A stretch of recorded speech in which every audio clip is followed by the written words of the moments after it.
आप देख रहे हैं पक्ष विपक्ष। मैं हूं आपके साथ उन्नति भटनागर। उत्तरकाशी धराली आपदा के बाद से सरकार लगातार एक्शन मोड में है, जहां मुख्यमंत्री पुष्कर सिंह धामी ने कहा है कि आपदा प्रभावित क्षेत्र का पुनर्वास तेजी से होगा। उन्होंने प्रभावितों को भरोसा दिलाया कि सरकार हर परिस्थिति में उनके साथ खड़ी है। प्रत्येक आपदा प्रभावित के पुनर्वास के लिए सरकार प्रतिबद्ध है। मुख्यमंत्री धामी ने कहा कि सरकार के साथ सेना, ITBP, BRO, NDRF, SDRF, police और स्थानीय प्रशासन दिन रात मदद पहुंचाने में जुटा है। वहीं सोमवार को मुख्यमंत्री पुष्कर सिंह धामी ने देहरादून सीएम आवास पर हाई लेवल मीटिंग की। इस बैठक में आपदा प्रबंधन और सुरक्षा व्यवस्था से जुड़े मुद्दों पर विस्तार से चर्चा की गई। बैठक का मुख्य उद्देश्य था कि भविष्य में धराली जैसी आपदाओं से बचाव हो सके। बैठक के दौरान कई जरूरी फैसले लिए गए हैं। इसमें मुख्य तौर पर निर्देश दिए हैं कि प्राकृतिक आपदाओं के प्रति संवेदनशील स्थानों पर किसी भी प्रकार के निर्माण की इजाजत नहीं दी जाएगी। इसके साथ ही राज्य के प्राकृतिक जल स्रोतों, नदी नालों के तटों पर भी हर तरह के सरकारी या निजी निर्माण कार्य पर रोक रहेगी। मुख्यमंत्री धामी ने अधिकारियों को साफ निर्देश दिए हैं कि राज्य के पर्वतीय क्षेत्रों में भूस्खलन, हिमस्खलन और अन्य प्राकृतिक आपदाओं के प्रति संवेदनशील स्थानों की तत्काल पहचान की जाए, जिससे संभावित खतरे से पहले ही सतर्कता बरती जा सके। मुख्यमंत्री धामी ने निर्देशों का उल्लंघन करने वाले अधिकारियों के खिलाफ कड़ी अनुशासनात्मक कार्रवाई करने की चेतावनी भी दी है। तो आज इसी पर चर्चा कि धराली में जो हुआ, आखिर सरकार उससे किस तरीके से सबक लेती है और जिस तरीके से सीएम धामी ने निर्देश दिए हैं, आखिर उसका कितना असर ग्राउंड जीरो पर होता है, अधिकारी उसको किस तरीके से निभाते हैं। क्योंकि अधिकारियों पर यह कहा गया है कि अगर आप लापरवाही बरतते हैं तो उसके खिलाफ सख्त कार्रवाई भी होगी और इस कार्रवाई की चेतावनी भी दी गई है सीएम धामी की तरफ से। तो इन तमाम निर्देशों के तहत आगे का क्या रोड मैप बनता है, क्योंकि उत्तराखंड को अगर देखा जाए तो जिस तरीके से ये प्रकृति का प्रकोप बार बार देखने को मिलता है, जो आपदाएं आती हैं, जो त्रासदी आती हैं, वो घर के घर उजाड़ देती हैं, परिवार उजाड़ देती हैं, जिंदगियां उजाड़ देती हैं। और ऐसे में इनको संरक्षित रखने के लिए क्या कुछ पहले से बचाव किया जा सकता है, क्योंकि इन्हें रोकना भले ही हमारे बस में नहीं है, लेकिन इनसे बचाव हमारे बस में है और इसी पर सरकार अब ध्यान देने जा रही है। तो निर्देश दिए गए हैं और उन निर्देशों का पालन सुनिश्चित कराने के लिए भी अधिकारियों को सख्त लहजे में चेतावनी दी गई है। तो चलिए चर्चा की शुरुआत कर लेते हैं। खास मेहमान हमारे साथ जुड़ गए, सीधा आपको रूबरू कराती हूँ। हमारे साथ आरपी रतूड़ी, प्रवक्ता बीजेपी से जुड़ गए हैं। आरपी रतूड़ी जी, बहुत स्वागत है आपका। नमस्कार। नमस्कार। हमारे साथ मनीष कर्णवाल, प्रवक्ता कांग्रेस पार्टी से जुड़ गए हैं। मनीष जी, आपका भी बहुत स्वागत है। और शुरुआत आरपी रतूड़ी जी आपके साथ, क्योंकि सरकार ने धराली इस पूरी त्रासदी से क्या सबक लिया है और इस निर्देशों के तहत आप लोग क्या तैयारी में हैं?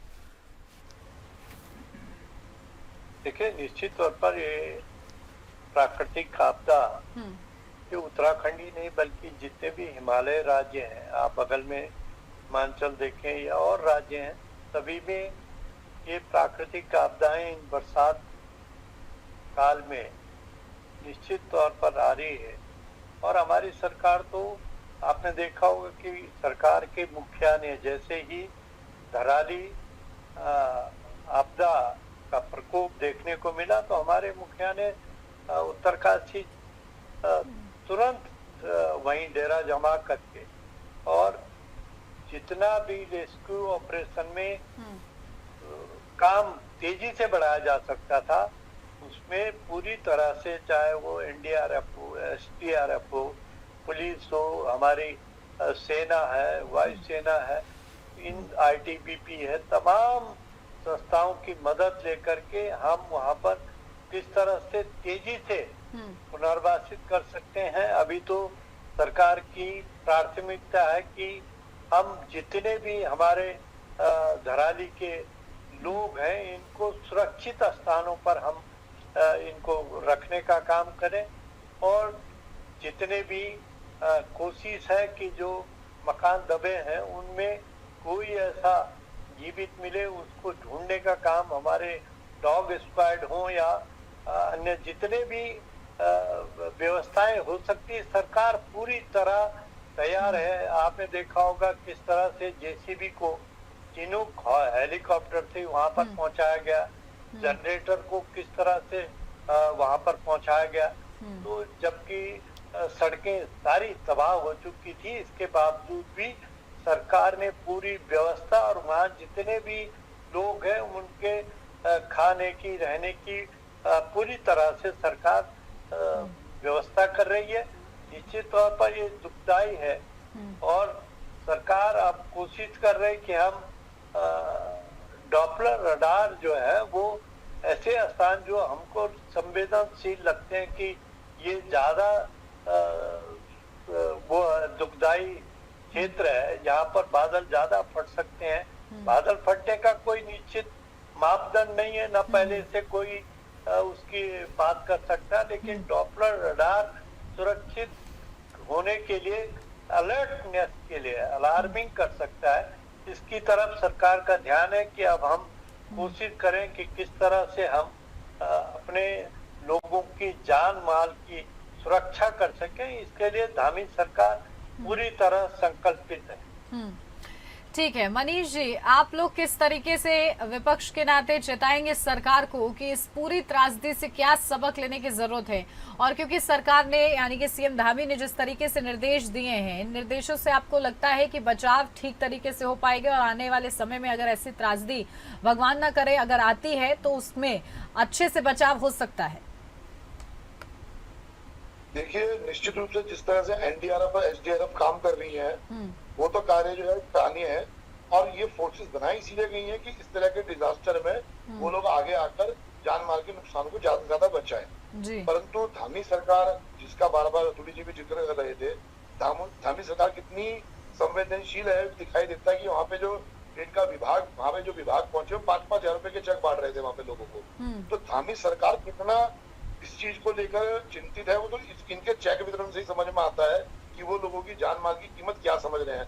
5,000 रुपए उन लोगों ने उनकी कीमत समझी, जो कि बहुत ही कष्टप्रद है और बहुत दुखदायी है। लेकिन अभी मैं कुछ दिन पहले शायद अमर उजाला में पढ़ रहा था, अमर उजाला में ही पढ़ रहा था कि हर साल 2,000 से ज्यादा आपदाएं आ रही हैं। ये कुदरत का कहर एक रूप से तब बनता जा रहा है जब इंसानों ने जरूरत से ज्यादा प्रकृति के साथ छेड़छाड़ शुरू कर दी है। जिस प्रकार से ये जो टनल्स बनाने के लिए ब्लास्टिंग की जा रही है या पहाड़ काटे जा रहे हैं, पुराना नियम था कि 30 डिग्री या 40 डिग्री तक आप के कोण में आप पहाड़ काटते थे। अब ये 70, 75, 80 डिग्री में पहाड़ काट रहे हैं। तो निश्चित रूप से जब बारिश आएगी तो वो अपने साथ में ऊपर से जो है वो मलबे को नीचे लेके आएगी, जो एक प्राकृतिक आपदा का रूप लेगी। ये सब मैन मेड विकृतियां हैं जिसके लिए कहीं ना कहीं यह सरकार दोषी है, जो केंद्र सरकार वो भी दोषी है।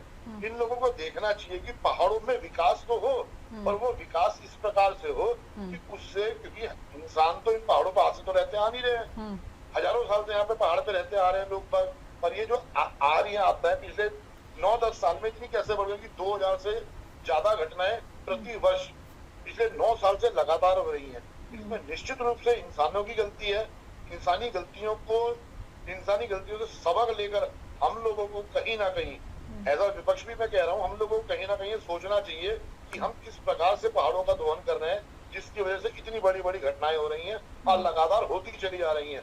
ये कोई एक साल का मामला नहीं, हर साल आप देखेंगे मॉनसून के दिनों में टीवी चैनल पर यही डिबेट्स होती हैं और डिबेट्स आके हम अपनी गलती मानते हैं, सत्ता पक्ष अपनी कभी गलती मानता नहीं है। मैं इंसान होने के नाते अपनी गलती मान रहा हूँ कि कहीं ना कहीं हम लोगों से गलती हुई है, परंतु सत्ता पक्ष को भी ये देखना चाहिए कि उनकी नीतियां ऐसी बने कि जिससे कि पहाड़ों का अत्यधिक दोहन ना किया जा सके। बिल्कुल बिल्कुल। और देखिए, इसका जिक्र हम लोगों ने इससे पहले की चर्चाओं में भी किया है कि सस्टेनेबल डेवलपमेंट पर जोर देने की जरूरत है, और इसी का जिक्र मनीष जी ने भी किया है। आरपी रतूड़ी जी वो अपनी गलती भी मान रहे हैं, लेकिन सत्ता पक्ष को चेता भी रहे हैं कि इससे पहले कि हम ऐसी त्रासदियों से जगें, हमें पहले ही जग जाना चाहिए था। और ऐसे निर्देशों का पालन अगर हो रहा होता सरकार में तो शायद कुछ जिंदगियां बच जाती।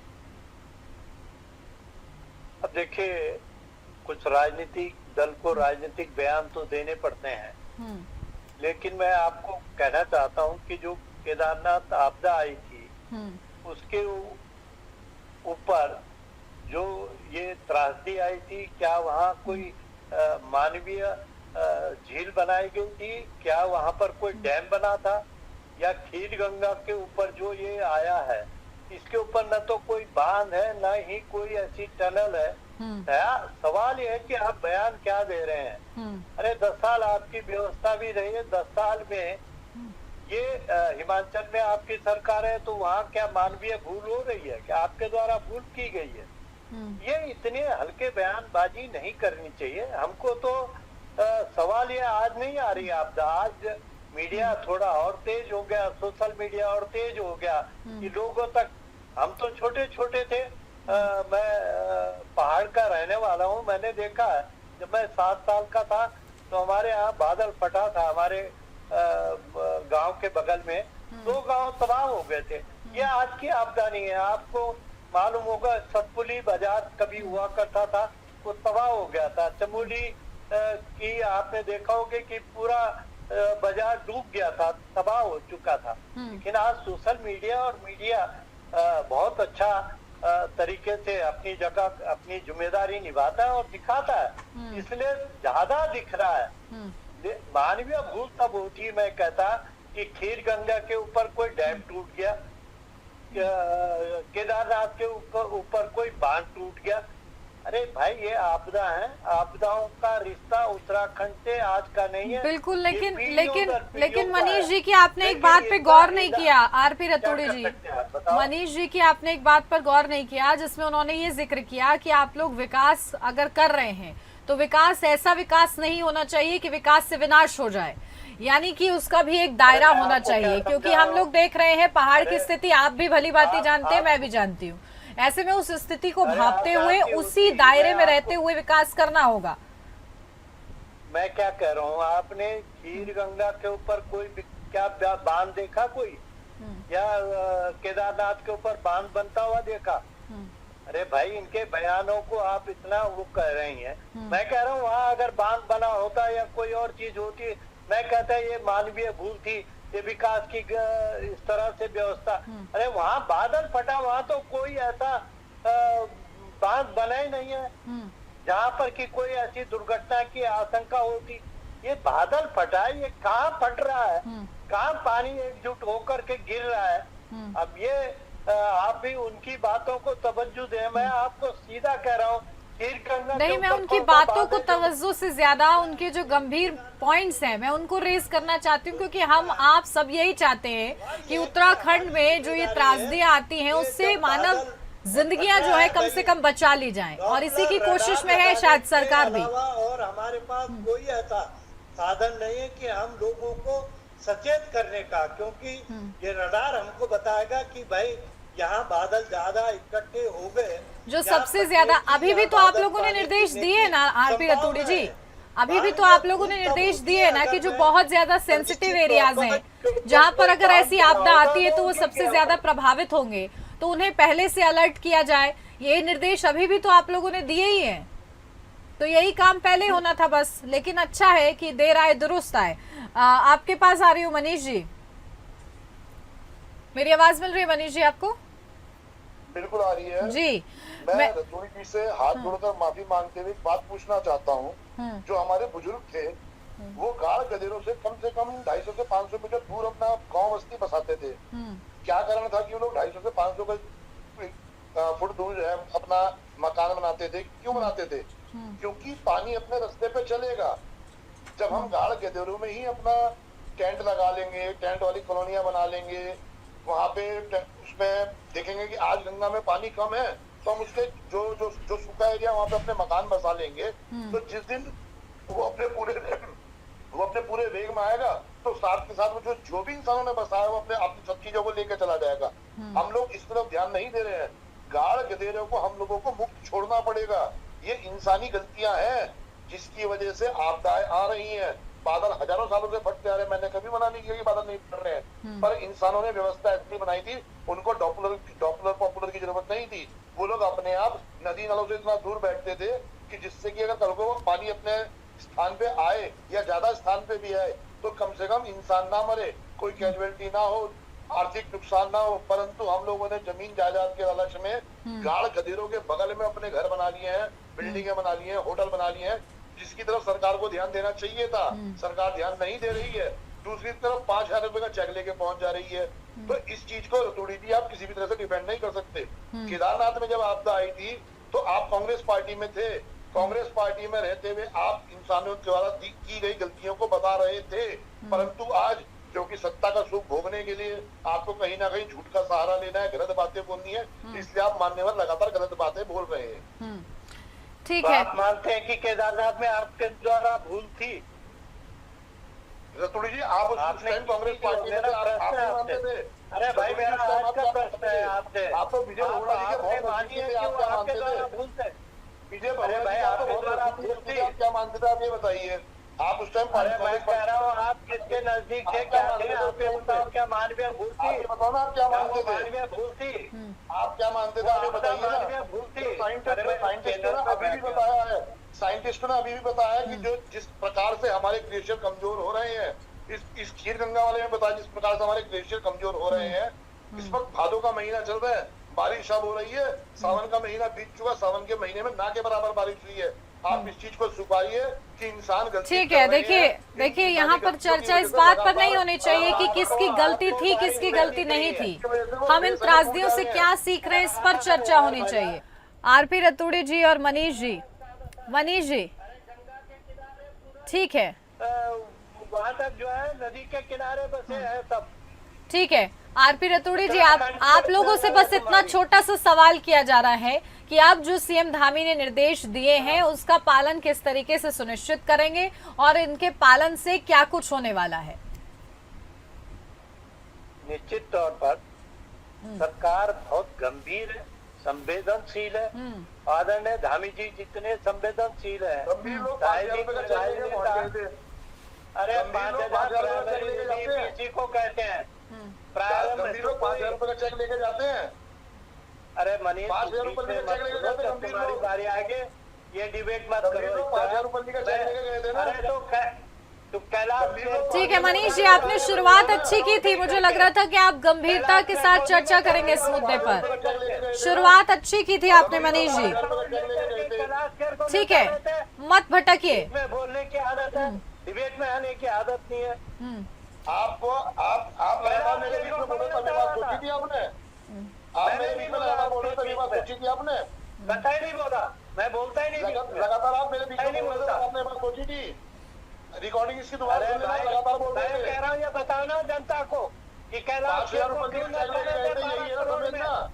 5,000 रुपए का चेक लेके गए थे, यही समझना है ना। करने के बजाय 5,000 रुपए का चेक लेके गए थे, यही समझना है ना। अरे ये 5,000 रुपए का चेक लेके गए थे, यही समझना है ना। तुम्हें पता भी है ये प्रारंभिक रिलीफ होता है, उनके खाने पीने राशन के लिए होता है। अभी आकलन होगा कि कितना पिछले साल नुकसान में क्या किसका रिलीफ हुआ। दिया? ये पिछले साल प्राइमरी होती है। 9 सालों में क्या रिलीफ दिए बताओ जरा। पिछले 8 साल में जितनी आपदाएं आई उसमें क्या क्या रिलीफ दे दिया? कितने हजार करोड़ का पैकेज दिया केंद्र सरकार ने? क्या दिया आपने उन लोगों अरे को? भैया जो क्या दिया बताओ? पिछले साल का बताओ, उससे पिछले साल का ठीक बताओ, है। उससे पिछले साल का बताओ। अरे कितने रिलीफ दिए? मनीष जी, कितने रिलीफ इस बात से तो आप भी इनकार नहीं कर रहे हैं कि आपदाएं कांग्रेस के शासन में भी आई थी। तुम्हारा तो ये हाल है। ठीक है, 4 जिलों में तुम्हारे पास कैंडिडेट नहीं है, जनता हमको दोबारा ला रही है, विधानसभा में ला रही है। ठीक है, अब एक एक करके बोलेंगे। ठीक है, एक एक करके मनीष जी, आरपी रतूड़ी जी, एक एक करके बोलेंगे। गंभीर मुद्दा है, इसको सिर्फ तू मैमे की बहस में मत गवा दीजिए। गंभीर मुद्दा है और इसी पर चर्चा करने के लिए हम लोग इकट्ठा हुए हैं। ठीक है, सीधा मुद्दे पे रहते हैं, राजनीति नहीं करते हैं, क्योंकि उनके समय में भी आपदाएं आई थी और तब सबने देखा था कि कैसे काम होता था, कितना रिलीफ फंड मिलता था, क्या होता था। अभी भी हम सब, जनता सब देख रही है, तो ये आप लोग को कोट करने की जरूरत नहीं है। आप लोग बस इतना बताइए कि काम क्या किया जा रहा है ग्राउंड जीरो पर, अब आगे का क्या प्लान है, बस उतना जानना है। और विपक्ष जो सवाल उठा रहा है उसका जवाब आपको दे रहा है। आरपी रतूड़ी जी पूरा कीजिए, फिर मनीष जी आपके पास आ रही है। तौर पर हमारी सरकार आपने देखा होगा जीरो ग्राउंड पर पूरी तरह से काम कर रही है। हमारी सेना भी लगी हुई है, हमारे स्थानीय प्रशासन लगा हुआ है, हमारी जेसीबी वहाँ काम कर रही है, डॉग स्क्वाड वहाँ काम कर रहा है कि हम किसी तरह से अगर कहीं पर कोई मकान दबा हुआ है, कोई हमको जीवित व्यक्ति मिल सके, उसकी दिन रात संवेदनशील स्थलों पर आप लोग कैसे पाबंदी लगाएंगे? जो सेंसिटिव एरियाज हैं उनको कैसे चिन्हित किया जाएगा आरपी रतूड़ी जी?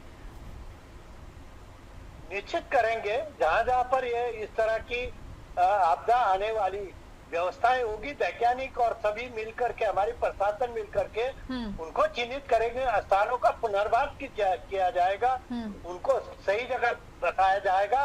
लेकिन ये आपदा कहाँ पर बादल फटेगा, कहाँ पानी गिरेगा, ये कोई नहीं जानता। इसको कोई बयान राजनीतिक दे नहीं सकता। ठीक है मनीष जी, सिर्फ राजनीतिक बयानबाजी से काम नहीं चलेगा, विपक्ष के पास भी ऐसे सुझाव होने चाहिए जो सत्ता पक्ष कंसीडर कर सके। मेरा एक सुझाव तो ये है कि गाढ़ गधेरों से ना इंसान का जो रहने का इलाका है वो कम से कम 500 मीटर दूर होना चाहिए, जिससे कि पानी को उसको चलने की जगह मिल जाए। जैसे आपने अभी देखा था केदारनाथ में, जो बिल्कुल गधेरे का चलने का रास्ता था, वहां पे टेंट कॉलोनी बना दी। पानी आ गया तो इंसान मरेंगे। फिर आप पानी के रास्ते को अवरुद्ध ना करें।